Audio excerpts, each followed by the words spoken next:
may tinatawag tayong proto-oncogenes, oncogenes, at tumor suppressor cells. Ito ang parang quality control ng ating katawan. Normal itong bahagi ng DNA natin.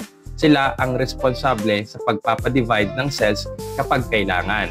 Halimbawa, ito proto-oncogenes. Ito ay normal. Sila ang nagsasabi ng go signal, parang traffic light, nag-green kapag kailangan at nagre-red kung hindi kailangan. Sila ay responsible for growth and cell division. Gumagana lang ito kapag kailangan. Halimbawa, kapag may nasirang tissue o kaya sa normal na lumalaking bata. Pero kapag ang proto-oncogenes ay nagkaroon ng mutation, ito ay nagiging oncogenes. So ito ay tinatawag na oncogenes. Ito na yung masamang bersyon. Kung sa traffic light, lagi lang itong naka-green light. Walang red light. Hindi na tumitigil. Lagi lang go kahit hindi na kailangan.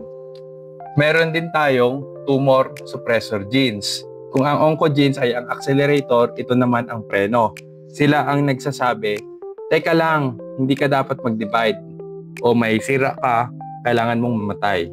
So, sa normal na cell, ang tumor suppressor gene ay nagbe-break na tumigil yung cell sa pag-divide kung may sira.